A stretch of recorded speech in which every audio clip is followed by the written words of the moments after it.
Saturday night, which means here we are. Now, odds are, at this stage, we are intending for this to be the last Saturday we're in this house. We can likely get everything switched over to the new house by next Saturday. Fingers crossed. Now, I will not have my new set by next Saturday. So, it's a 2-floor house that we're going to rent the whole house, but there are people renting the bottom floor, and they're there until the end of the month. So we can move stuff in for the top floor, but it means that my set, where we're going to have it, the den, is going to be the bottom floor. So it's going to be a makeshift kind of thing. So just a heads up. You guys will see me doing videos. I'm tempted not to put up any of the set until I've got the bottom floor, and just go bare bones for the time being. Maybe some jerseys in the background. We got some brand new. This huge rack that I've had here, I got a couple of new ones that's going to make it different. Really, really different. Okay, that's being said, power rankings. Number 31, Anaheim. They don't move. Yeah, they got a win this week. It was a 1-0 win over Vancouver.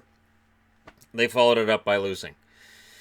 So, yeah, it's a rough time right now for Anaheim, and it looks like it's just getting worse. Speaking of which, at number 30 and dropping 4 spots from last week are the Edmonton Oilers. I think what's bothered me about the Oilers is just the everything, really. There isn't any one area you can point to with their game right now and say, you know what, it's not that bad, because if they, just this one part, if they get this, I don't get that feeling with them. There are other teams that I can look at and say, man, if they had goaltending, or man, if that blue line was better, they'd be dangerous. But with Edmonton, it's depth scoring, it's defense, it's bad penalties, it's the goaltending's iffy, like it's just everything. Number 29, staying in the same spot as last week, are the Ottawa Senators, who are cruising along, and as many games as they lose, they're still playing better than Edmonton in my eyes right now. They did get the win over Winnipeg, which is why they're ahead of Edmonton, because there's no way Edmonton would have beaten Winnipeg. Just no chance. So for the Ottawa Senators, the biggest issue is you could look and say, well, there's a lot of hope for the future. Yeah, they need to re-sign those guys, though. Because if they're just going to tear it all down and then just tank from here, I don't know who comprises that roster other than a whole bunch of kids next year. And that can be more problems than what it's worth. Ask the Oilers. Number 28, staying in the same spot as last week, the New Jersey Devils. I'm very grateful that Corey Schneider finally got that first win. A goaltender that I think has been better than his record, and I think it's messed with him psychologically as well. To finally get that first win, I think, is huge for him. But they're still playing pretty bad overall, and their win-loss record is still poor. Number 27, moving up 3 spots from last week, Detroit. Now, the Red Wings are fighting. And for Red Wing fans, it's got to be, why are you guys doing this now? The Wings, they've won their share of games over the last couple of weeks, and you know, today they came back from 5-1 down, and then they lost it in overtime. The results aren't bad, and the overall effort is fantastic. And Jimmy Howard's been playing some really good hockey over the last couple of weeks. Not as much today where he gets pulled, but overall he's been playing pretty well. Number 26, down 2 spots from last week. And I don't like seeing these guys drop, but had to do it. Colorado does get a win this week over Winnipeg. Seems to be a theme here. But while they get that win over Winnipeg, overall it's a poor week for Colorado, and they still don't look like they have any interest in being in the playoffs. That top line, that fantastic top line, has gone really cold lately. And I think it's just a matter of other teams go, okay, if we can shut these guys down, then we're probably good. And teams are getting pretty adept at that. So that's why Colorado is in 26th. Number 25, also dropping 2 spots from last week, are the Canucks. It has been a gradual drop. I understand they're still technically in the race for the playoffs, but with 59 points in 60 games, I don't see them going on a run here that's going to get them in the playoffs. And I'm okay with that. I'm perfectly okay with the Vancouver Canucks having the number 11 or number 12 draft pick and seeing what they come out of that with. They lose against San Jose for the second time this week. San Jose's clearly just, tonight they were just a little bit better. That last game, of course, that was the Michael DiPietro crap game. But still, San Jose would have won that game even if Markstrom had been in net. I really believe that. So Vancouver's got some issues with their roster. They've got a lot of injuries going on right now. A lot of key guys out. And that doesn't help either. Number 24, moving up 3 spots from last week, Arizona. Yeah, the Coyotes are actually moving their way up. And part of it has to do with the results, and part of it has to do with the fact that, in the West, there are some teams that should be better than what they are. And Colorado, one of the teams they're ahead of right now, good example of that. Now, whether Arizona ends up actually being in there at the end of the year, we'll see. But for right now, that second wildcard spot looks pretty wide open. And that team that occupies it is coming up pretty quick here. Number 23, moving up 2 spots from last week, Florida. The Panthers, they're 6-4 in their last 10. So because the games basically at this point don't really matter so much to them, they're starting to win more than they lose. Does this feel familiar to all the Florida fans? And this is right around the time of year last year where they went on a run. They went on a nice little run there, and they almost made the playoffs and then just missed, which was fool's gold to me, and I took them to finish 3rd in the division this year. I won't make that mistake again, but Florida's been playing relatively well lately. It's going to be interesting to see what they do at the deadline. Number 22, staying in the same spot as last week, is LA. So the Kings, if they'd come back and won that game over Boston, I likely bump them up to 21st. But they managed to lose that game to the Boston Bruins, and I think 22 is right about where they belong. Not moving them up, not moving them down. Not yet anyways. We'll see if Florida and Arizona are able to put together really solid weeks to make that jump past the Kings. I still have some concerns with Arizona when it comes to their goal scoring. They got 2 tonight. So, yeah. They had a shutout against them in the last game, so that's 2 goals in their last 2 games. I want to see some more goals from Arizona before I'm going to start bumping them up into this area. But yeah, so LA, they lose tonight 4-2 against Boston, and that's why they're still in 22nd. 21st, dropping 3 spots from last week, Minnesota. It has been a rough last little while here for Minnesota, and now, of course, there's Bruce Boudreau. I guarantee we're going to make the playoffs. Just like Babe Ruth said, or whatever he wanted to say about that. Now, Minnesota has a key game coming up tomorrow against St. Louis. If they can win that game against St. Louis, it's gonna set, some of the Wolves at bay. The problem is, management's been told you can sell. So, we guarantee we're going to be in the playoffs, says Boudreau, and management's like, look, if you can sell, tells Paul Fenton, however you see this team, manage it the way you see it. So we'll see how he sees it pretty darn soon. I'm thinking by next Monday we'll know how he sees it.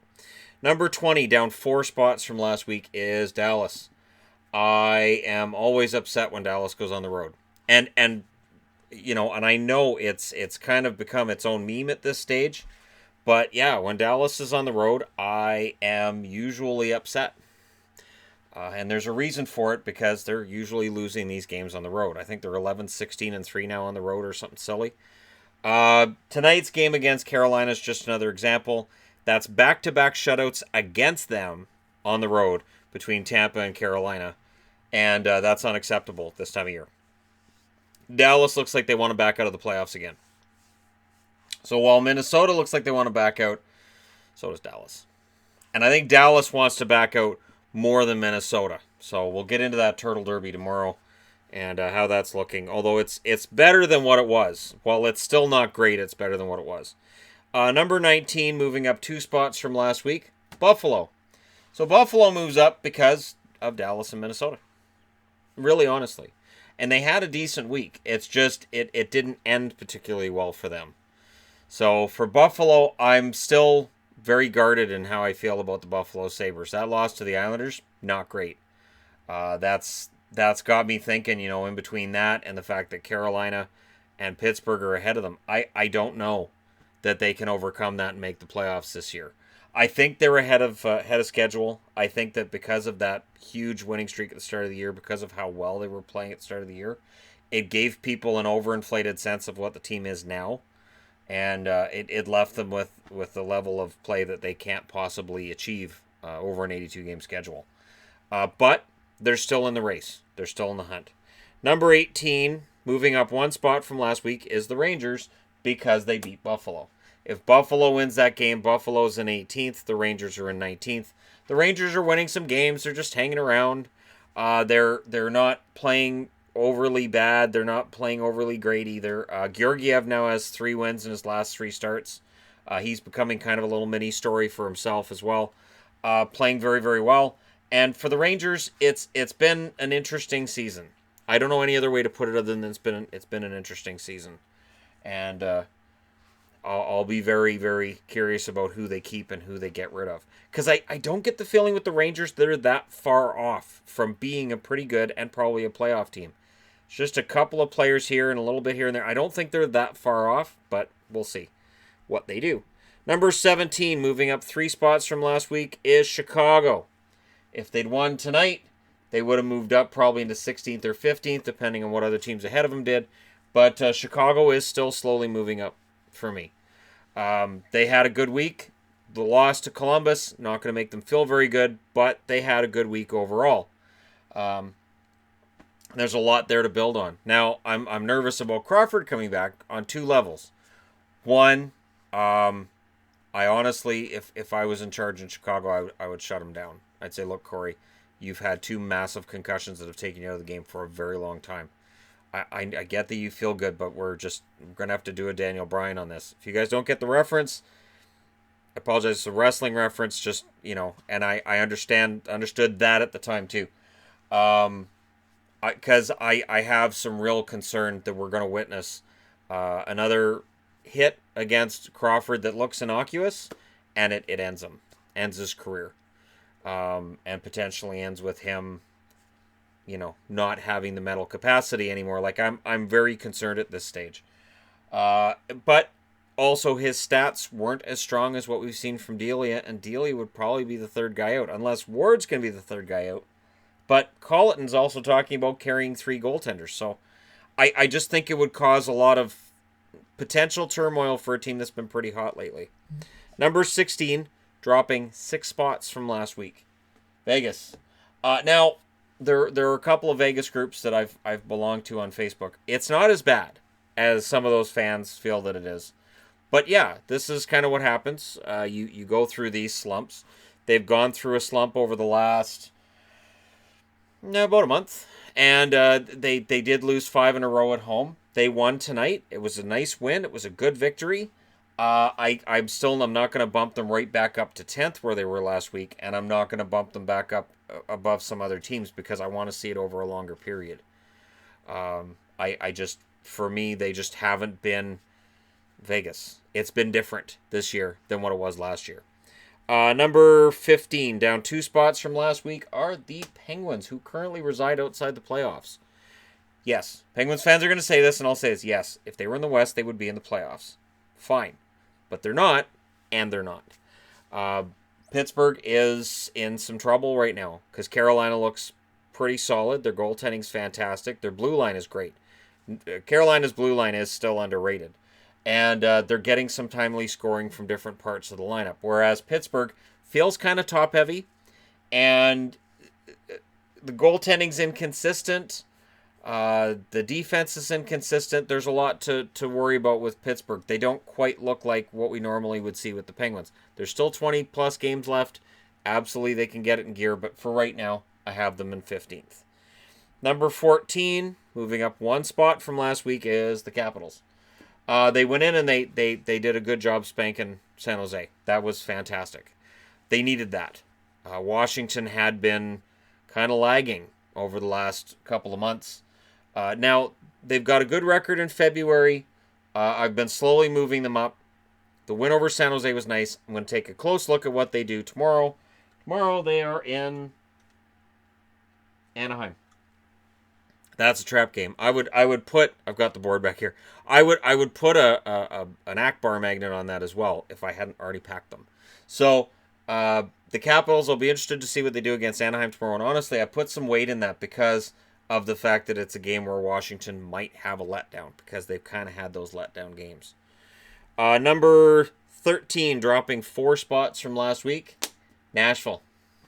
I'm unnerved by what I saw with Nashville tonight and what I've been seeing with Nashville here and there. There was the loss to Detroit. There's been some games where Nashville just doesn't. They're off, and I know Arvidsson's playing great, and Forsberg's great. That first line's awesome, but there's some issues with Nashville. There's a reason they went out and got Boyle, and they went out and got McLeod, and it's not just because Watson's out of the lineup either. There's something with Nashville. Clearly, David Poile sees it too, that they're kind of falling off the pace. They do have to worry about St. Louis. St. Louis looks like they're on a hot streak that could lead to them potentially finishing second. Now, I've said it before, Nashville likes being an underdog, but I don't think they want to be an underdog this way. I don't think they want to be like a front runner and then sort of slide into the playoffs as a wild card or as a number 3 team, have to start on the road. I don't think they want that. So for Nashville, it's been a bit of a slide lately. Number 12, moving up 2 spots from last week, Philly. The loss to Pittsburgh I thought might be what burst their bubble. And I'm unnerved by what happened with Detroit today. But they They have a rematch with Detroit tomorrow. I'll be interested to see what they do there when they're in Detroit. You're going to have games from Carter Hart where he's not going to look like a Vezina winner because he's a kid. You're going to have games where he allows 5 goals, where he allows 6. And today they did what you have to do, which is score 6. Philly has been playing very well. The problem for Philly is they started so far back. They are still 7 points out of the playoffs. If they're in the West, they have an excellent chance of making the playoffs. They're not. And I don't know that I can see them making up the difference. Even though they're making up some ground on Pittsburgh, that loss to Pittsburgh this week really hurt their chances of making the playoffs. But this list is about who's playing the best hockey right now. And for me, Philly, I would still put at number 12. Number 11, moving up 6 spots from last week, the Blues. St. Louis has been playing very, very well. And I think the difference for me with St. Louis is it's cohesion and confidence. Cohesion with all these new players that came in the offseason, that can happen where they start slow and it can be really tough to get everything to work. They change coaches. Sometimes when you change coaches, it takes a little while for those systems to kick in. But right now it seems like everything's working. Everything's working on all cylinders for St. Louis. And now even Jake Allen's getting into the act, and his numbers are getting better. And look out, because St. Louis may very well be one of those teams you don't want to play in the first round. I don't know that they can get out of a second round necessarily, but I don't know that you want to play them in the first round. They look confident, they look smart and composed, and they're playing playoff hockey right now. That shutout over Colorado today, what impressed me wasn't that just they shut out Colorado, it was how. It was that when they were dominating the game in the first period and not getting goals, they didn't panic, they didn't squeeze the puck. They didn't end up making stupid moves and end up seeing pucks go in their own net because they're panicking over the fact that they haven't got a goal yet.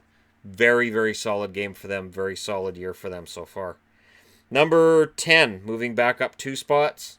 Columbus. Columbus is back in the top 10 for the first time in a while. It's been a slow, gradual climb for Columbus.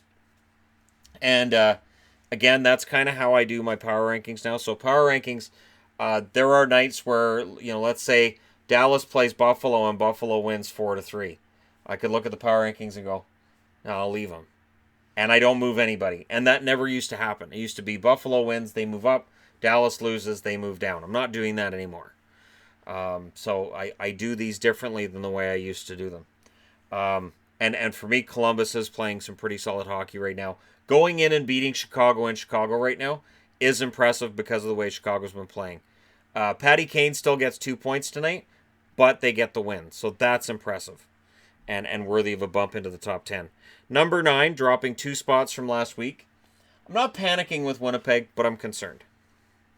I've seen enough games of theirs lately where they're against lesser teams, be they Ottawa or Colorado, and they just haven't played particularly well.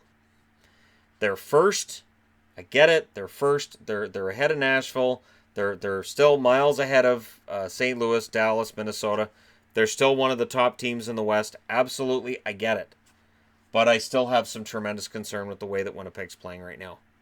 And again, this can happen when you're one of the top teams in the league. You go through these ruts. But it's gone on for a while now. So it's been a slow erosion. And the funny thing is, I'm still seeing Winnipeg at number 3 on a lot of power rankings that I follow. I'm not sure. I don't see it. To me, those are people that are just looking at the roster and saying, you know what, they only won 1 out of 3 this week, but they've still got that roster. They're still solid. They're still good. They're still first, so I'm going to leave them there. And I can't do that. I don't feel that Winnipeg has played up to their normal standards, so that's why they've fallen off in the last few weeks. Because they fell from number 4 down to number 7 last week, and now they're down to number 9. Number 8, dropping 2 spots from last week. Montreal. Habs fans will be surprised I didn't drop them more, because, of course, I hate the Habs, right? There's no bias in how I do this. To me, Montreal is still playing relatively well. Yeah, they lost to Tampa. Everybody loses to Tampa. They lost an overtime game against Toronto. All right, but it was a really good game, and they got it into overtime. And I think they played Toronto about as evenly as you can. And, you replay that game 5 or 6 times, you're probably going to get different results, which is why we want to see them in the playoffs. But it looks like with the way that things are going, Montreal may not meet Toronto in the first round after all.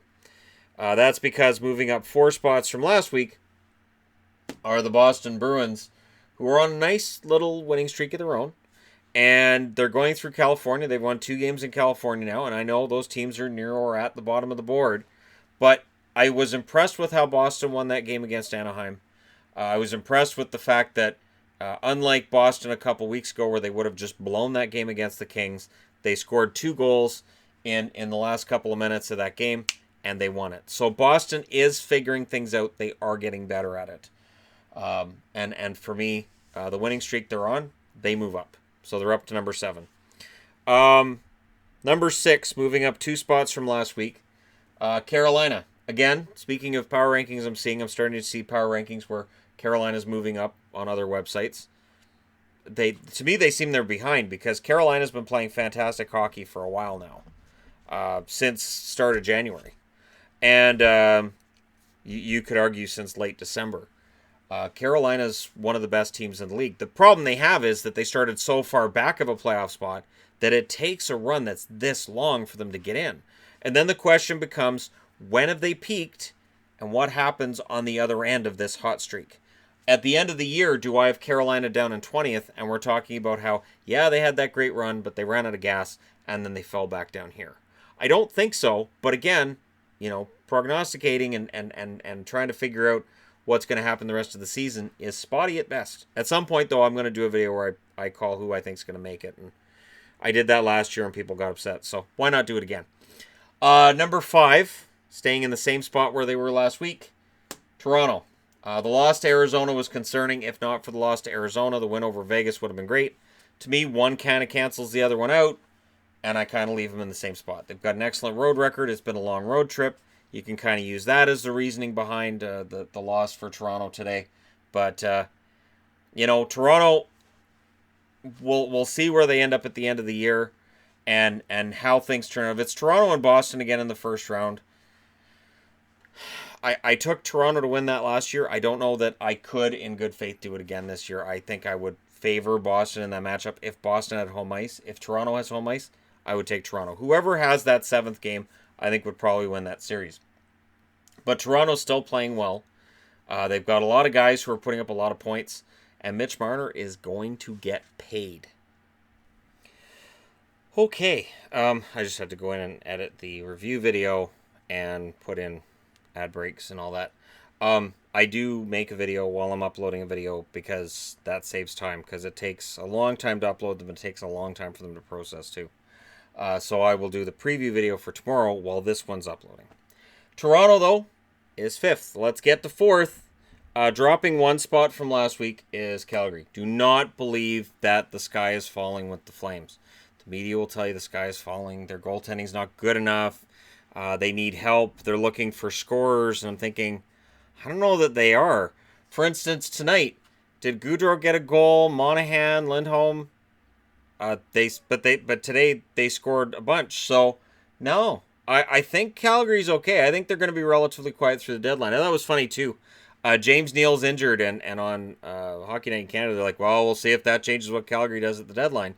Neal's been ice cold. So, anyways, the guy who replaced him was Zarnik tonight, and he got a goal. So, it worked out pretty well. I think Calgary's in pretty good shape, and there's no point in throwing first-rounders and stuff at other teams to get rentals if you're the Flames. I don't think so. You've still got a very young core. You've got a good team. There's no point in panicking. I just don't see it. The only team that I think may panic at the deadline could be Nashville, due to the idea that maybe David Poile will see that window as closing. And there may be some level of activity with Toronto and Tampa. And I could see San Jose, because the pressure in those areas, I think, is a little higher. Tampa, you can't have that exit in the first round. Toronto, it's the Toronto media, Toronto fan base. They want something. I think Kyle Dubas wants to capitalize before all these extensions kick in. And San Jose, because who knows if they're going to have Karlsson after this year, and you want to capitalize there too. Number 3, moving up one spot from last week, are the New York Islanders. The Islanders have been on an incredible run. I'm stunned at how well it's gone and for how long. And honestly, the Islanders are just, they're playing so well. They're coached so well. They're so well put together. And now Lou Lamoriello's come out and said he'll probably just stand pat at the deadline. Yeah, of course. What point is there to bring somebody in? There isn't a player on this roster that's not playing well. At least not that I've seen. I haven't seen anybody in this roster. I've seen a lot of guys who, when they came in, they were seen as being bruised and damaged from other teams.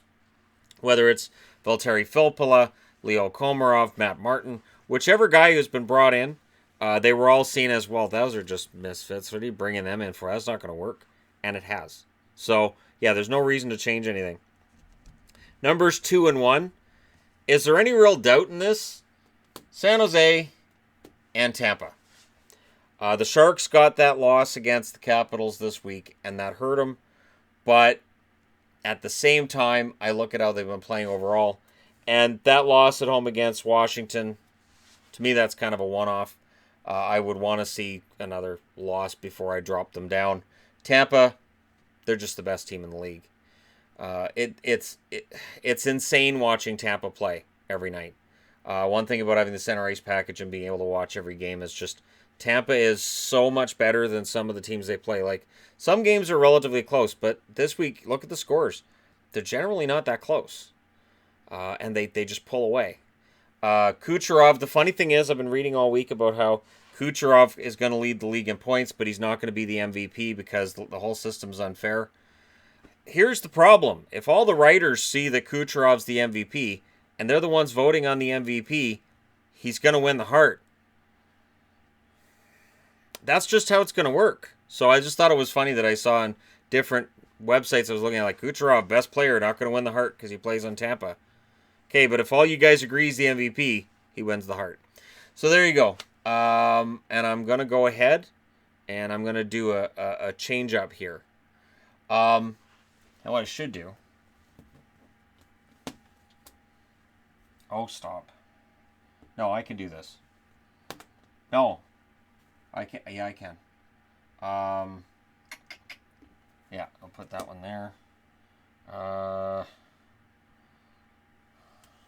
Yeah. This one, I'm going to put here. Oh, they don't have to go down very much either. That goes there. Oh, that's perfect. Who else? If you're watching, you may know what I'm doing. Yeah, this one. Oh, that just... No, I'll do that there and that there. Okay, so because of the fact that we're moving, what I've done is the teams that are the best teams in the league this week are teams that have also moved.